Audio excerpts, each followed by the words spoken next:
하나님의 말씀은 마태복음 21장 33절에서 44절, 마태복음 21장 33절에서 44절 제가 봉독하겠습니다. 다른 한 비유를 들으라.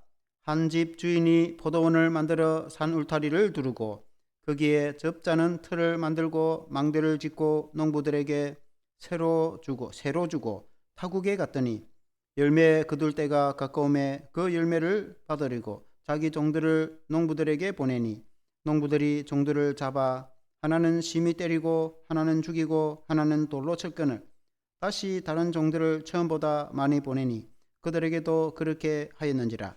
후에 자기 아들을 보내며 이르되 그들이 내 아들은 존대하리라 하였더니 농부들이 그 아들을 보고 서로 말하되 이는 상속자니 자 죽이고 그의 유산을 차지하자 하고 이에 잡아 포도원 밖에 내쫓아 죽였느니라.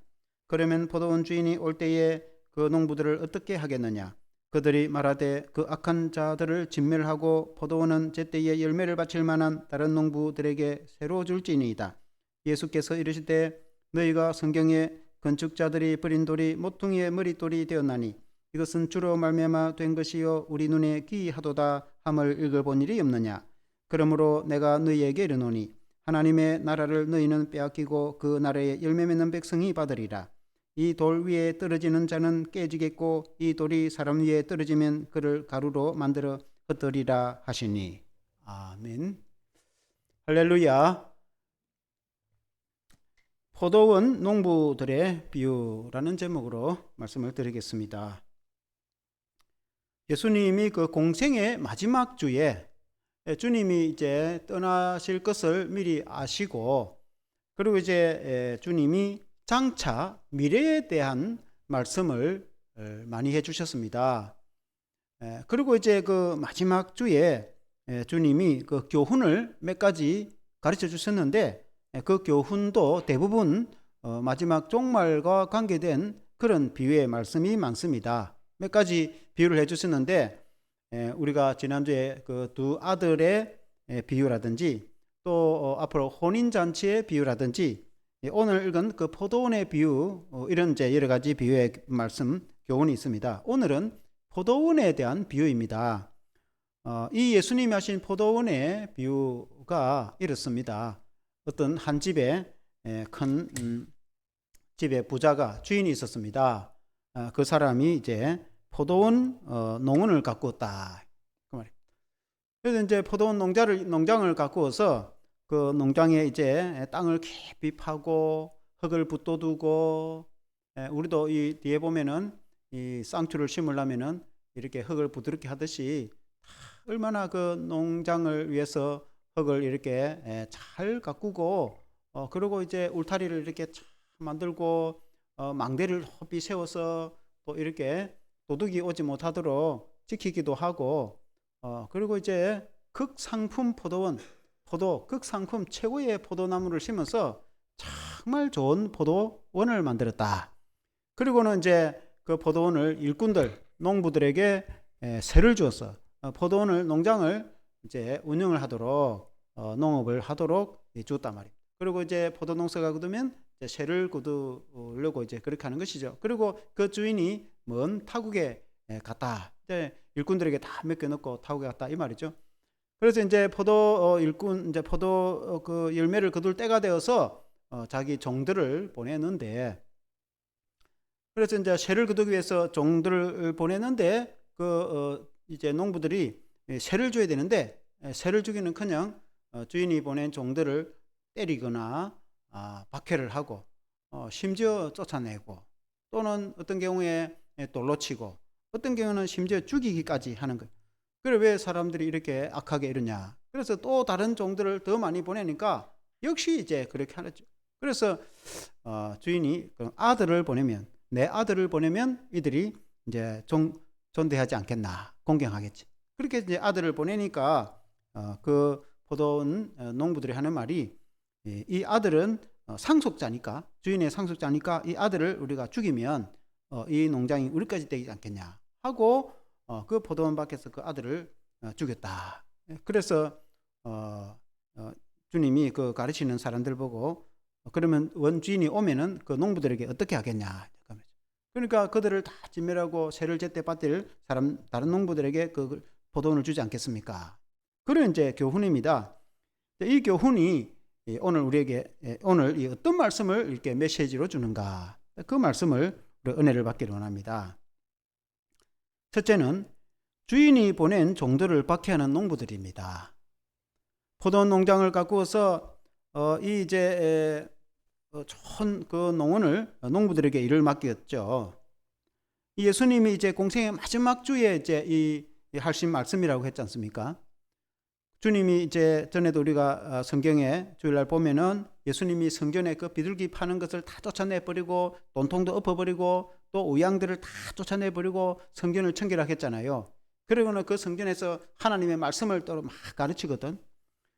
그때 이제 대제사장과 그리고 그때 당시에 바리새인들과 그 종교의 지도자들 관리들이죠. 예수님에게 와서 무슨 권리로 이렇게 하느냐고 묻고 그럼 예수님은 나도 묻겠다 하고 그들이 대화를 하는 가운데서 예수님이 또 아들에 대한 비유 그리고 오늘은 포도원에 대한 비유를 이제 그들 대제사장과 종교 지도자들 앞에 두고 이 한 말입니다.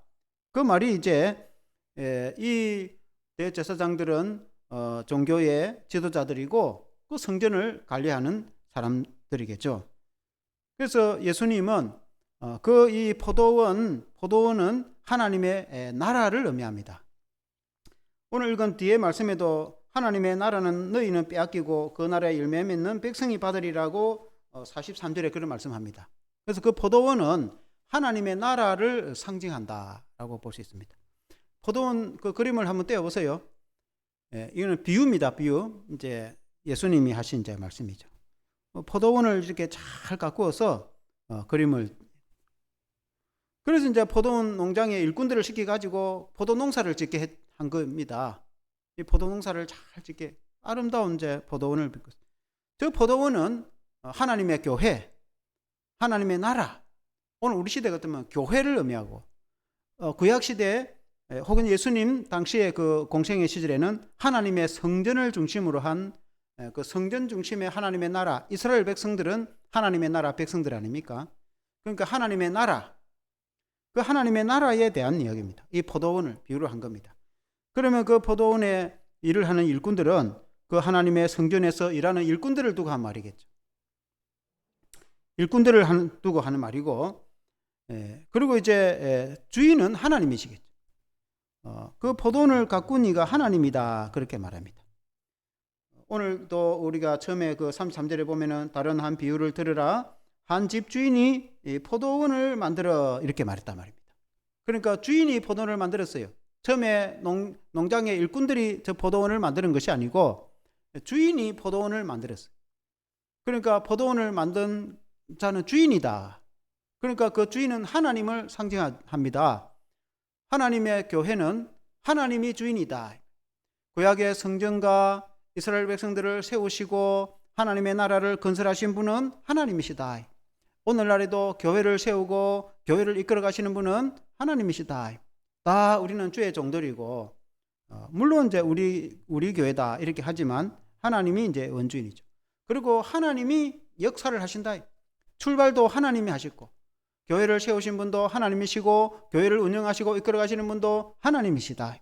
하나님의 성전을 지어서 구약시대에 주의 종들에게 일을 맡기고 그 하나님의 성전을 이끌어 가시는 분도 하나님이시다. 포도원 농장을 만든 사람이 누굽니까? 주인이 만들었죠. 처음에 종들이 만들었습니까? 일꾼들이 만들었습니까? 주인이 만들었단 말이에요. 그래서 그 하나님의 성전의 주인은 누굽니까?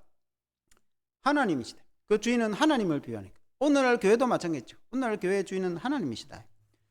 그리고 이제 그 주인이 일꾼들에게 맡겼다면 저렇게 일을 하는 농장에서 일을 하는 저 일꾼들은 당시 예수님 시대 그렇다면 하나님의 성전에서 일을 하는 대제사장을 비롯해서 바리새인들과 또 율법사 또 서기관들 하나님의 성경을 연구하고 가르치는 자들 대제사장은 하나님께 제사를 드리는 사람들이고 그 성전에서 관리하고 일하는 사람들 일꾼들 아닙니까? 포도원에서 일하는 사람들처럼 일꾼들이겠죠. 그리고는 그 주인이 이제 먼 타국을 갔다 그렇게 말했습니다. 먼 타국을 갔다는 말은 아마 이제 하나님이 천국에 계신 것을 상징할 수도 있습니다. 물론 하나님은 어디나 다 계십니다. 하나님은 천국에도 계시고 하나님은 교회도 계시고 우리 가정에도 계시고 우리의 마음속에도 계시고 하나님은 어디나 임마누엘의 하나님 어디나 계시지만은 하나님은 천국의 주인이시기도 합니다. 그래서 하나님은 천국에 계신다 이렇게 볼 수 있겠습니다.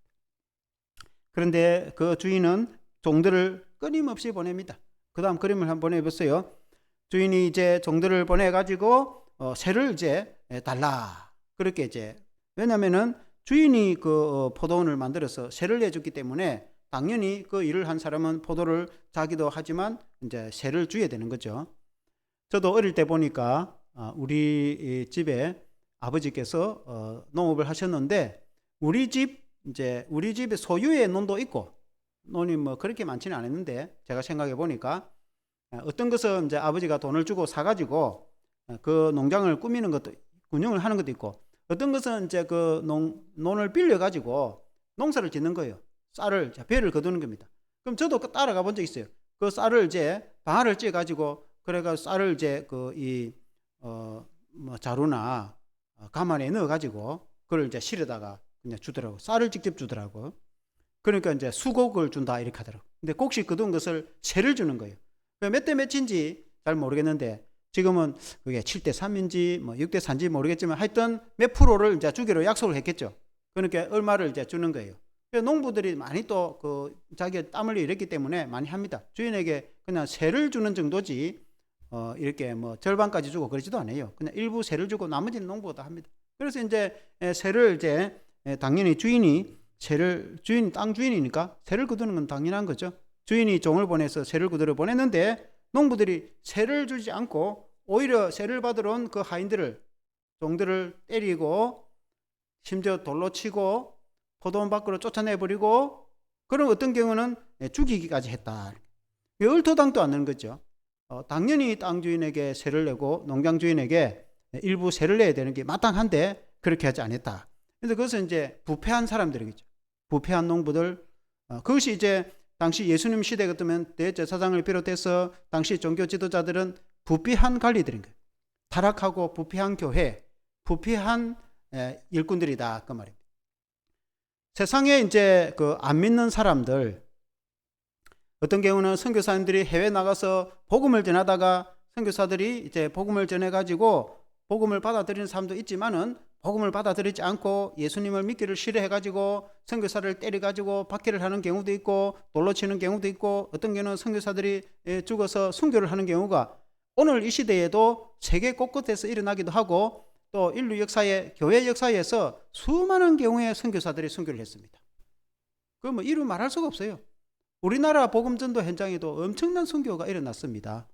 우리나라의 짧은 가까이 근대사에도 뭐 이루 말할 수 없죠. 일제시대 때에 뭐 신사참배 반대하다가 6.25 때 공산군에 의해서 뭐 복음 때문에 순교한 사람은 이루 말할 수 없는 거죠. 주의 종들이 핍박을 받고 박해를 받고.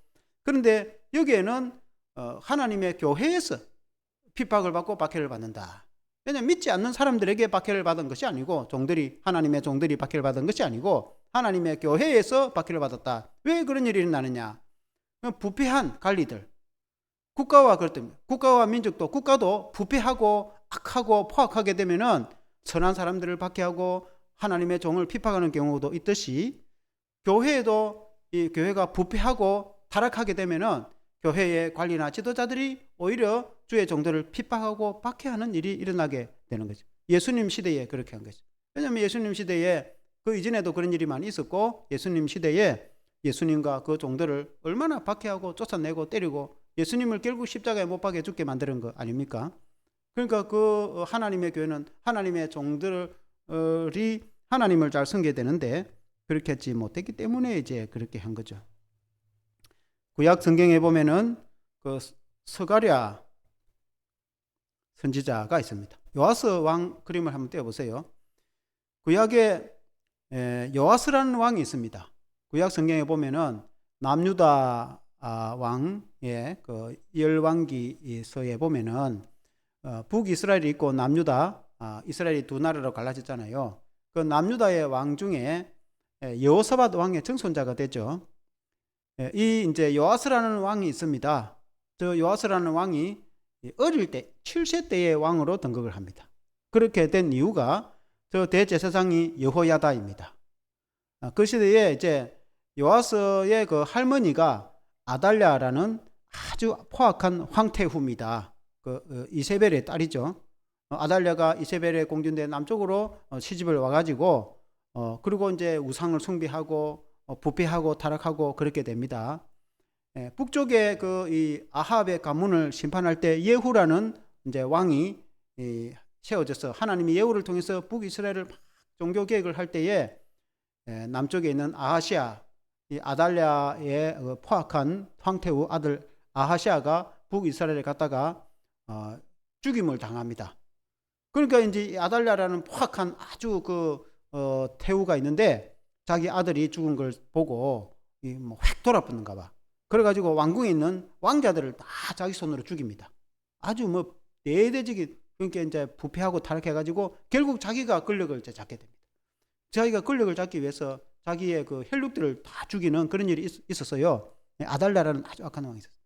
그때에 이제 그 한 공주가 저 여호야다 대제사장의 아내 되기도 하며 또 공주이죠. 그 공주가 요아스의 고모되는데 그 공주가 1살짜리 요아스를 데리고 안고 생명을 살린 거죠. 도망을 친 거예요. 왕궁에서 도망을 쳐가지고 이제 남편이 대제사장이니까 성전에서 봉사를 하고 있으니까 남편에게 부탁을 해가지고 이 당시 여호야다 대제사장이 성전에 아이를 7년 동안 키웠어요. 1살 때부터 7세가 될 때까지 성전에 숨겨서 키운 겁니다. 그래서 성전에서 7세가 되어서 이제 왕으로 등극을 시킵니다. 여호야다 대제사장이 기름을 붓고 머리에 왕관을 세워주고 왕으로, 여호사가 7세 때 어릴 때 왕이 되었다. 그래서 이제 7세가 왕이 되니까 뭐 아는 게 있겠습니까? 그 여호야다가 이제 그 섭정을 도와주는 거죠. 도와줄 때에 그 아달랴가 아직도 살아 있었어요.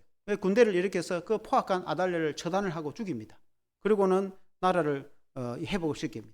그리고 요아스가 왕자에 앉지만 뭘 잘 모르지만은 여호야다 대제사장이 아주 좋은 선한 대제사장입니다. 그래서 가르쳐주고 지도해주고 도와주고 그래가지고 나라가 평강 가운데서 든든해지게 됩니다. 그리고는 이제 요아스가 여호야다 대제사장에게 하나님 말씀을 잘 배우고 신앙을 따라서 살아갑니다. 그래서 성전을 이제 성전 청소도 하고 성전을 이렇게 새로 오래돼 놓으니까 퇴락한 것은 이제 수리도 하고 그럽니다. 요아스가 나이가 이제 30이 넘고 성장해서 어른이 되어서 여호야다보다도 더 충실하게 하나님을 섬깁니다. 성전이 무너진 곳에 여호야다 대제사장 보고 성전을 수리하라고 돈을 대줍니다. 빨리 진행이 안 되니까 오히려 책망을 합니다. 성전 수리를 안 하고 뭐 하고 있느냐고, 하나님의 성전을 그냥 두느냐고, 그렇게 책망할 정도로 얼마나 신앙적으로 훌륭하게 그렇게 통치를 했습니다. 하나님의 성전을 수리하고 왕정을 잘 했습니다. 여호야다의 지도를 받아가지고. 근데 여호야다가 이제 자기는 성장하고 여호야다 나이가 많아지니까 나이 많은 대제사장 여호야다가 결국 이제 나이가 많아서 죽게 됩니다. 죽게 되고 그 아들 스가랴가 이제 아버지를 이어서 대제사장이 되는 겁니다. 그래서 아버지를 따라서 얼마나 훌륭한 대제사장인지 모릅니다. 젊은 스가랴 대제사장이 하나님의 말씀을 전하고 백성의 말씀을 따라 살고 그렇게 하는데 이 요아스가 권력을 가지게 되고 자기가 나이가 많아지고 그렇게 하니까 부패하고 타락했단 말이에요. 옛날에 여호야다 대제사장 스승이 가르쳐준 것을 다 잊어버리고 그리고는 이제 그 여호야다 이전에 그 아달랴 시대에 아주 포악한 그런 관리들의 자녀들을 다시 불러들여 가지고 정치를 하는 거예요. 왜냐하면 그 사람들은 자기에게 아부를 하니까. 그리고는 이제 이 여호야다 대제사장의 아들 스가랴가 그렇게 하면 안 된다고 충언을 하는 거예요. 하나님 말씀을 따라서 살고 정의롭게 공의롭게 재판을 하고 통치를 하고 성전에서 하나님을 잘 섬기고 그렇게 해야 되는데 그 부패한 관리를 드리고 부패하고 타락하면 안 된다고 이 스가랴가 이 여호야다 대제사장 아들 스가랴 대제사장이 충언을 하는 거죠. 왕에게 그렇게 하지 말라고, 그렇게 악하고 부패하면 하나님이 싫어한다고 충언을 하니까 그 소리도 한두 번이지 계속 들으니까 자기가 강력한 권력이 있고 권세가 있으니까 듣기 싫다고 죽여버린다 이 말이에요. 여호야다의 아들 그 대제사장 스가랴를 그것도 성전에서 군대 군사를 보내가지고 칼로 쳐서 죽여버린 거예요. 성전에서 죽이게 되는 거예요. 그래서 그 왕이 요아스라는 왕이 있습니다. 그걸 무슨 이야기를 하냐면은 어릴 때 그렇게 충성되고 또 신앙도 좋았고 그리고 그렇게 이제 은혜를 얼마나 받았습니까? 여호야다 대제사장 은혜를 그렇게 받은 사람도 세월이 지나가 권력을 가지고 이렇게 하다 보니까 부패하게 되고 인간이 본성을 따라 살다 보니까 하나님의 말씀을 따라 살고 부패하고 타락하고 하다 보니까 왕이지만 부패하고 타락해가지고 심지어 그 대제사장을 성전에서 스가랴를 죽이는 것. 그 스가랴가 순교를 한 거죠. 예수님의 그 비유의 말씀에도 스가랴의 순교에 대한 비유를 말씀을 합니다. 인간이 부패하고 타락하면 그렇게 된다. 자기가 어렸을 때 그 아달랴에게 죽임을 당할 그런 위기에 이 대제사장 여호야다가 자기를 살려주고 그리고 70대 왕으로 세워주고 하나님 말씀을 가르쳐주고 그 얼마나 은혜를 입었습니까? 그러면 그 은혜를 보답해야 될 사람이 심지어 그의 아들을 이렇게 처단하고 죽이고 자기가 왕권을 지키면서 부패하고 타락한 사람이 된 사람이 요아스다. 요아스라 왕 그런 사람이 있다. 그러니까 인간의 부패와 타락에 대해서 이야기하는 거예요. 그러니까 예수님 시대에 그렇게 했단 말이에요. 예수님 시대에 그때는 그 왕은 아니지만 성전에 관리하는 대제사장이나 종교의 지도자들 그리고 성전에 봉사하던 바리새인들과 서기관들 율법사들 이 사람들은 하나님의 말씀으로 백성들을 가르치고 하나님을 잘 섬기고 해야 될 사람들인데 오히려 부패하고 타락해서 그들은 돈 버는 데만 관심을 가지고 심지어 하나님의 보낸 그 종들을 핍박하고 박해하고 쫓아내고 돌로 치고 그렇게 했다. 그래서 예수님이 너희가 바로 그렇게 말합니다. 43절 말씀해 보면은 43절에 이렇게 말씀합니다. 그러므로 내가 너희에게 이르노니 하나님의 나라를 너희는 빼앗기고 그 나라에 열매 맺는 백성이 받으리라. 그러니까 그때 예수님하고 대화하는 사람이 예수님 코앞에서 대하는 사람이 대제사장과 바리새인들이 있습니다. 그 당시 성전을 관리하는 종교 지도자들입니다. 그러니까 부패하고 타락한 종교 지도자들 그 사람들 눈앞에 내놓고 예수님 하는 말이 너희는 하나님의 나라를 빼앗기고 딴 백성들이 하나님의 나라를 이어받게 될 것이다. 그러니까 우리는 대한민국 사람이고 유대인도 아닌데 저와 여러분들은 예수님을 믿어서 하나님의 자녀가 되어서 이렇게 교회가 생겨서 우리가 하나님을 섬기는 백성이 됐던 그 유대인이면서 대제사장이면서 종교 지도자 그 사람들은 버림을 당하고 그 아무 유대인하고 관계없는 이 조선민족인 대한민국 사람 우리가 예수 믿어서 하나님의 백성이 되어서 천국 백성이 되어서 하나님을 섬기는 일이 있었는데 그들은 예수님을 안 믿고 가장 예수님을 먼저 영접하고 가장 예수님을 잘 믿어야 되는 그 사람들은 믿지 않고 오히려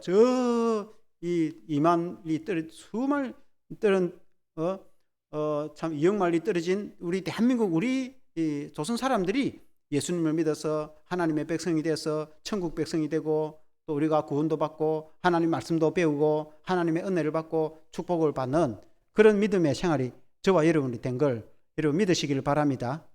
아멘. 그렇게 예수님이 말씀하신 겁니다.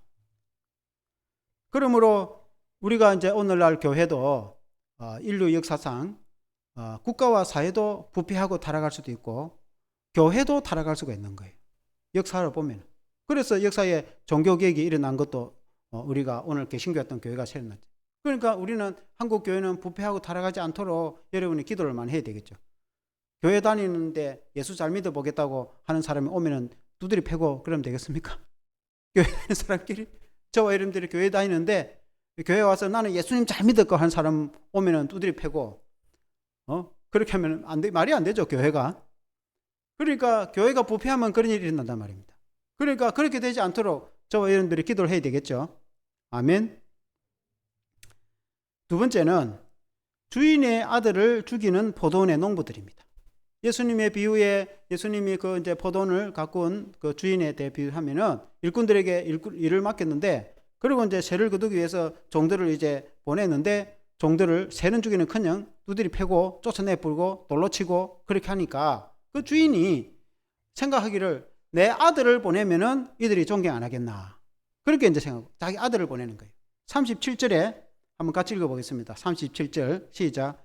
후에 자기 아들을 보내며 이르되 그들이 내 아들은 존대하리라 하였더니 그러니까 이제 그 주인이 내 아들을 보낸다.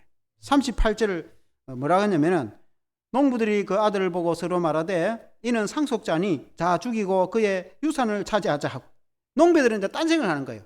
그 아들이 오니까 이 아들은 아버지의 유산을 물려받을 사람 아닙니까? 그러니까 이제 아버지는 늙어가고, 그러면 이 아들을 쳐서 죽여버리면은 그 유산을 물려받을 사람이 없는 거예요. 그러니까 그러면 우리가 물려받을 거 아니냐라고 욕심을 가지고 그 아들을 죽였다. 39절에 보니까 이에 잡아 포도원 밖에 내쫓아 죽였다. 그 아들을 죽였다. 포도원을 차지하려고. 농부들이 얼마나 악합니까? 그러니까 여기 아들은 누구를 비유하겠습니까? 예? 예수님을 비유하겠죠.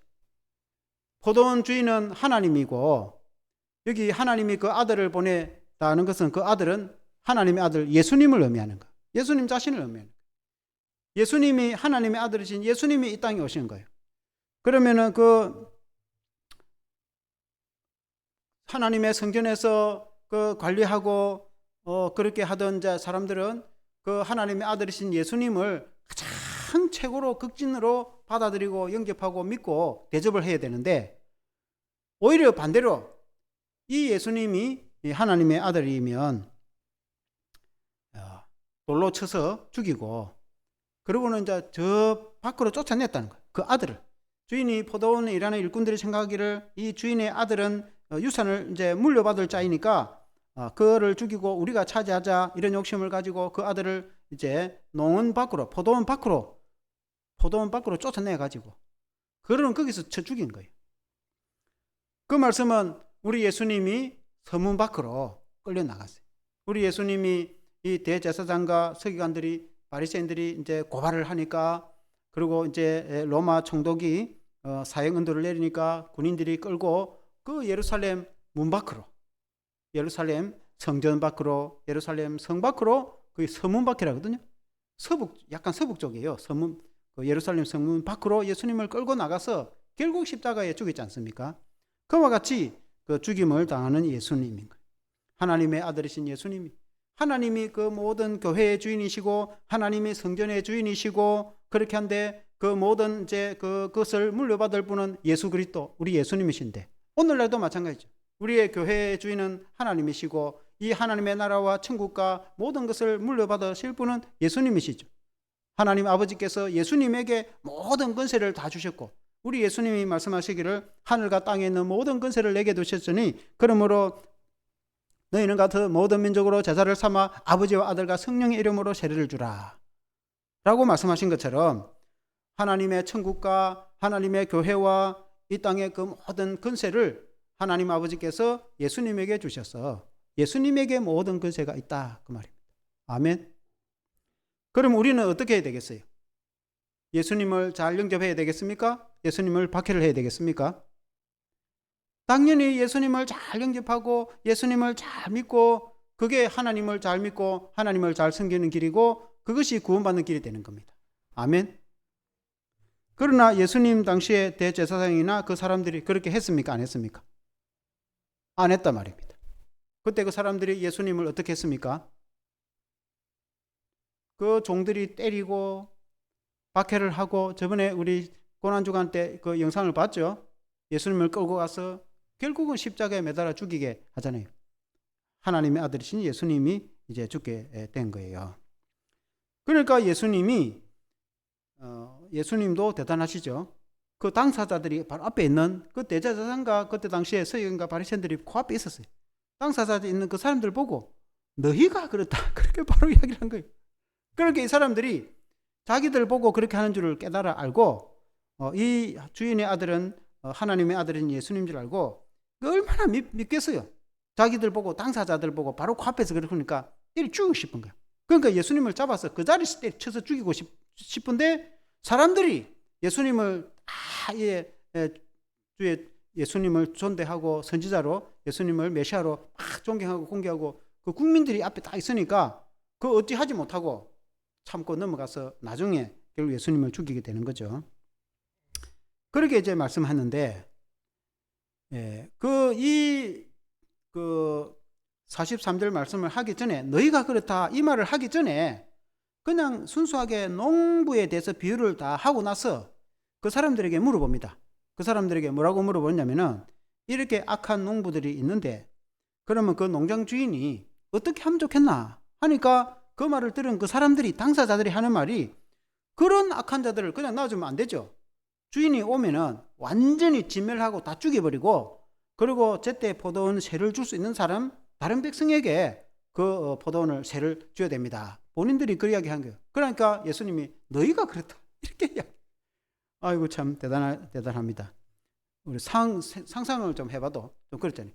자기들 보고 하는 줄 처음에는 몰라가지고 어떻게 그렇게 하면 좋겠냐니까, 그건 다 완전히 다 쳐서 죽게 됩니다. 그러니까 예수님이 너희가 그렇다고 이렇게 이제 이야기를 한 거예요. 그리고는 이제 예수님이 한 말씀을, 시편 118편에 있는 말씀을 인용을 하면서 오늘 아주 중요한 말씀을 해줍니다. 42절 말씀을 한번 같이 한번 읽어보겠습니다. 42절 말씀 시작. 예수께서 이르시되 너희가 성경에 건축자들이 버린 돌이 모퉁이의 머릿돌이 되었나니 이것은 주로 말미암아 된 것이요 우리 눈에 기이하도다 함을 읽어본 일이 없느냐. 이제 이 말씀은 시편 118편 22절 23절을 인용한 구절인데, 예수님이 그 말씀을 모퉁이 돌에 대해서 비유를 한, 성전에 모퉁이 돌에 없느냐. 이 모퉁이 돌이라 말은, 그림을 한번 떼어보세요. 이제 이 집을 지으면은, 저는 참 아주 예쁘고 좋은 돌인데, 옛날에는 한 네모제비로 만들었겠죠. 저거는 기둥 밑에 받치는 돌을 말합니다. 여러분 옛날에 많이 봤죠? 큰 집에 가면은, 작은 집도 마찬가지고, 약간 기아집 큰 집에 이런 데 가보면은, 옛날에 우리도 보면은 이제 저런 큰 기둥 밑에 돌이 있습니다. 여러 칸칸이 되는 이것도 있고 중간에도 있고 끝에도 있지만, 그러나 작은 집은 지금부터 2000년이고 그 수천 년 전이면은 큰 집이 있습니까? 왕궁 외에는 웬만한 집은 그냥 네모제비 한 개예요. 그러면은 저런 돌을 4개 딱 놨고 기둥 4개 올리고, 그리고 지붕 엎어보면 그 집인 겁니다. 안에 방 만들고. 그러니까 이제 기초석이다 그 말인데, 그걸 모퉁이 돌이라고. 왜 모퉁이? 우리가 이제 모퉁이 가면은 저 한쪽에 필요 없는 이런 건가 그런 생각이 들지만, 그런 뜻이 아니고, 모퉁이 돌이라는 말은 기둥 4개를 해갖고 해야 집이 될 거 아닙니까? 그러니까 모퉁이잖아요. 그러니까 모퉁이 돌이라는 그 말은 기초석이다 그 말입니다. 만약에 저 모퉁이에 저 돌을 안 받치고 기둥을 세우면 어떻게 되겠습니까? 무너져 버립니다. 왜냐면 흙 위에다가 기둥을 세우면 비가 오면 땅이 꺼져 버려요. 그러면 찌그러지면, 조금만 찌그러지면 집이 끝나 있겠습니까? 짜게 집습니다. 좀 사투리를 하면. 만일에 이 땅이, 그런 거는 모래 위에 집을 지은 집하고 같습니다. 모래 위에 집을 지으면 이 풍파가 내면 쪼개지고 다 무너져 버리겠죠. 그러니까 이 단단한 땅에다가 이렇게 반석을 해가지고 저 위에다 기초를 올리면은 안 무너져요. 비가 와도 안 무너져요. 저 기초가 중요한 거죠. 그러니까 이제 이 시편의 118편의 이 말씀은 다윗이 진 시입니다. 다윗이 하나님의 기름을 부름받아서 왕이 될 사람인데, 사울이 그걸 싫어하는 거예요. 왜냐하면 사울이 자기가 왕권을 가지고 있는데, 자기 아들도 아닌데 자기 아들 요나단에게, 아들에게 왕권을 물려줘야 되는데, 아들도 아닌 다윗이 와가지고 가만 보면은 너무 똑똑하고 하니까 골리앗을 물리치잖아요. 아무도 골리앗을 못 물리치는데 어린 소년이 와가지고 물맷돌 가지고 골리앗을 쳐서 죽이고 칼로 목을 치고, 그러니까 전쟁에서 내성을 거두니까 보통 사람이 아닌 겁니다. 이러다가는 얘가 왕이 되겠다 이런 생각이 드는 거예요. 사울이 볼 때는 왕권이 다 뺏기겠다. 자기 아들에게 왕권을 물려줘야 되는데 왕권이 다 뺏기겠다. 그러니까 아무 잘못도 안 한 다윗을 죽이라고 명을 하는 거예요. 그러니까 군대가 막 가가지고 다윗을 죽이라니까 다윗은 살아남으려고 도망가고 또 도망가고 도망을 치면서 다윗이 진 시가 대부분의 시입니다. 왜 하나님 나에게 이런 고난을 줍니까? 그러니까 이제 시편의 18편 말씀이, 이 다윗이 그 모퉁이 돌처럼 기초석이 되고 이 나라의 왕이 되고 훌륭한 사람이 될 건데, 건축자는 그 왕궁의 최고의 전문가는 왕이잖아요. 그 왕궁의 관리들이 다윗을 알아보지를 못한다. 그 버리는 겁니다. 건축자들이 기초돌을 알아보지 못하고 버리듯이 왕궁에 버리는 거예요. 이걸 이제 종교적으로 하면은 예수님 시대에 예수님이 기초석인데, 예수님을 통해서 믿음으로 구원을 얻고 예수님을 믿음으로 믿음이 이루어지고 예수님을 통해서 하나님을 만나고 예수님을 통해서 천국 가고 예수님을 믿음으로 신앙이 성장하는데 신앙의 가장 근본은 예수님인데 그럼 예수님을 버려버리고 예수님을 쫓아내버리잖아요. 심지어 죽이버리잖아요. 그러니까 예수님을 버려버리고 자기들은 종교생활을 하겠다는 거예요. 되겠습니까? 안 되겠습니까? 그 종교가 안 된단 말이에요. 그는 나중에 모래 위에 집을 지은 것 같이 무너져 버리게 되는 겁니다. 오늘 우리의 신앙도 마찬가지인 겁니다. 오늘 우리의 신앙의 기초는 예수님이 기초가 되어야 되는 거예요. 초식을 이 집을 신앙의 집이라고 비유할 때 그러니까 우리가 예수님을 믿어서 예수님을 마음속에 모시고 믿음 생활을 하고 하나님 말씀도 배우고 예배도 드리고 전도도 하고 봉사도 하고 예수님을 내 주인으로 모시고 예수님을 내 마음의 중심으로 모시고 믿음 생활, 종교 생활을 이것도 하고 저것도 하고 이렇게 해야 되는 것이 그게 교회다 말입니다. 그게 성경에서 말하는 성경. 그런데 그러니까 이제 목사님들은 성경을 이렇게 많이 읽고 연구를 하니까 안다 말입니다. 그걸 성도들에게 답을 먼저 딱 이야기해 주는 거 아닙니까? 그런데 만일에 교회를 다니는 사람이 예수님 믿는 데는 관심이 없고 막 다른 것만 한다. 뭐 이것도 하고 저것도 하고 뭐 오만 거 때만 거 다 하는데 예수님은 모른다. 예수님 믿는 것에 대해서는 관심이 없다. 그럼 어떻게 되겠어요? 어떻게 되겠습니까? 나중에 그 집을 화려하게 잘 지었을 때 그 집이 어떻게 되겠어요? 완전히 무너져 봅니다. 완전히. 왜냐하면 밑에 기초석이 없는데 기초석이 없이 집을 화려한 집을 기와집을 멋지게 지어 놓으면 비가 오면 어떻게 되겠어요? 다 짜게져 분다 이 말입니다. 좀 화려한 집은 아니더라도 기초석이 탄탄하고 그 위에 집을 딱 지으면 그 집이 어떻게 되겠어요? 안 무너진다 이 말입니다. 그럼 그 기초석이 누구란 말입니까? 예수님이다 말입니다. 예수님. 우리의 신앙의 기초석은 예수님. 한번 해봅시다. 예수님. 예수님. 내 마음의 중심에 예수님을 믿고 예수님을 모시고 말씀도 배우고 신앙도 배우고 믿음 생활하고 교회 생활하고 종교 생활도 하고 해야 된다 그 말입니다. 그러나 그때 예수님 당시에 그 시대 사람들이 그걸 했습니까? 안 했습니까? 안 했다 이 말입니다. 왜냐하면 예수님을 배척해버리니까 집을 짓는 건축가가 기초돌을 뿌리고 집을 짓는 거와 똑같은 거예요. 그럼 그 집이 작살나는 거지. 그러니까 그 이야기를 한 겁니다. 그런데 그걸로 끝이 안 납니다. 그 정도로 끝이 나면 다행이지만 그걸로 끝이 안 납니다. 44절에 주님이 이렇게 말씀합니다. 이 돌, 기초돌을 말합니다. 이 돌 위에 떨어지는 자는 깨지겠고 이 돌이 그 사람 위에 떨어지면 그를 가루로 만들어 흩으리라. 그러니까 그 돌이 가만히 있질 않는 겁니다. 그게 이제 문제인 겁니다. 예를 들자면은 그림을 한번 떼어보세요. 느부갓네살의 그 신상, 구약 성경의 그 다니엘서에 보면은 느부갓네살 왕이 등장을 합니다. 바벨론 왕에 이스라엘 백성들이 포로로 끌려가가지고 바벨론에 가서 생활할 때 바벨론 왕 느부갓네살이 꿈을 꾼단 말입니다. 꿈을 꾸고 하도 신기한 꿈을 꾸어서 해석을 하라니까 아무도 해석을 못합니다. 근데 누가 해석을 합니까? 다니엘이라는 사람이 그 꿈을 해석을 해주는데 그 꿈 내용이 저런 겁니다. 이제 저것도 그냥 가상적으로 그린 건데 하나의 신상, 오늘 그러면 동상입니다. 동상. 큰 동상이 있는 꿈에 머리는 황금, 금으로 만든 거예요. 머리는 그 동상이 사람 모양으로 만든 동상입니다. 그리고는 이제 팔과 어깨는 은으로 만들고 배하고 이제 허벅지 좀 새까맣게 만들었는데 실제로는 성경에 보면은 배하고 이 넓적다리, 허벅지 다리는 노스로 노란 동으로 만들었고 그리고 종아리는 철로 만들었고 그리고 발은 철인데 일부는 철이고 일부는 진흙이다. 이런 동상의 이제 꿈을 꾼 겁니다. 그 꿈을 또 해석을 해줍니다. 다니엘이 해석을 해주기를 머리 황금 정금으로 만든 머리는 느부갓네살 당신 그때 느부갓네살 왕이거든. 바벨론 느부갓네살 당신과 이 바벨론 제국입니다.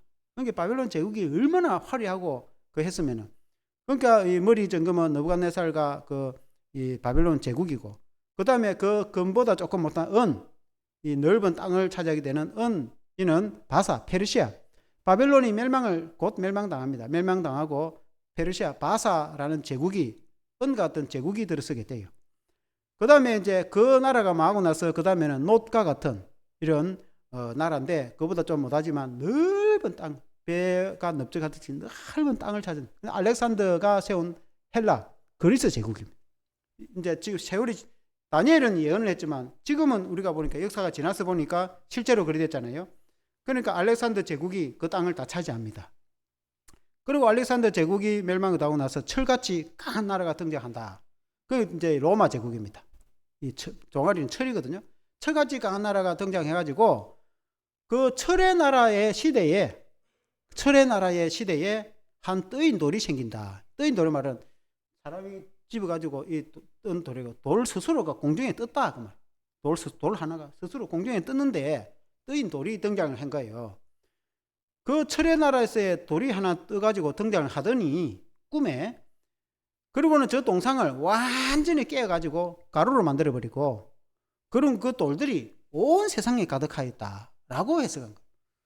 그러니까 그 철의 나라의 시대 로마 시대에 예수님의 복음이 시작됐단 말이에요. 예수님이 이 땅에 탄생하시고 교회가 시작됐단 말이에요. 그러고는 예수님의 복음이 시작돼가지고 그 전 세계의 우상을 다 깨버리고 옛날에는 우상과 미신이 우리나라도 그렇고 얼마나 심했습니까? 그걸 다 박살을 내버리고 그 이제 교회 전 세계에 그 돌이 가득하고 되는 교회가 전 세계 오늘날 교회가 없는 데가 없잖아요. 전 세계 교회가 우리나라 대한민국의 이 지방 남부 지방까지 교회가 이렇게 많이 세워지게까지 전 세계에 비행기 타고 오면은 십자가가 얼마나 많다고 대한민국에 많은 것처럼 교회가 이렇게 세워졌죠. 그 다니엘이 예언한 대로 오늘날 그렇게 이제 역사를 우리가 점검해 보니 그렇게 이제 된 겁니다. 그래서 이 아까 예수님 하신 말처럼 그 뜨인 돌처럼 이 돌이 구원의 돌이 되고 심판의 돌이 되는 겁니다. 구원의 돌이 되면은 그 돌을 예수님으로 비유하는 거죠. 예수님의 복음. 그래서 그 예수님을 구주로 믿고 영접하면은 구원을 받겠고, 그러나 예수님을 대적하고 그렇게 하면 이 돌이 완전히 박살을 내고 가루를 만들어 버린다 그 말 아닙니까? 그러니까 그때 당시 예수님 공생의 당시에 예수님을 공격하고 박해하고 그러면 자기들이 그걸 다 성전도 차지하고 다 할 줄 알았어. 그렇지만은 후에 그 완전히 멸망을 다 당해버리거든요. 그렇지만은 이제 예수님을 믿는 전 세계가 이렇게 많아져 버리잖아요. 그와 같이 예수님 말씀대로 되어졌다 이 말이에요. 그래서 결론적으로 우리의 믿음은 이 모퉁이 돌이 되시는 예수님을 기초로 삼아야 된다. 예수님은 모퉁이 돌, 기초돌이 된다 했잖아요. 그러니까 공생의 예수님 그 시대 사람들은 그렇게 하지 않았어요. 종교 지도자들은 집을 짓는 사람으로 비유하면 건축자들, 집을 짓는 전문가가 건축가 아닙니까? 종교의 지도자들은 교회의 지도자들 아닙니까?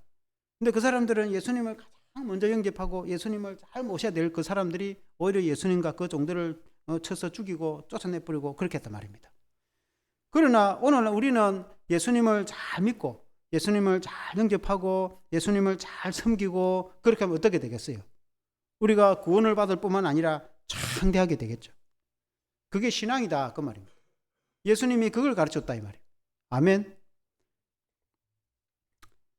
그래서 우리가 예수님을 믿음으로 기초로 튼튼히 해야 되고 우리의 믿음의 집도 그렇게 지어야 되고 우리 교회도 그 믿음의 집이 그렇게 든든해야 될 줄로 믿습니다. 그럼 기도하겠습니다. 하나님 아버지, 오늘 이 성경에 보니까 예수님이 포도원의 비유로 말씀하셨습니다.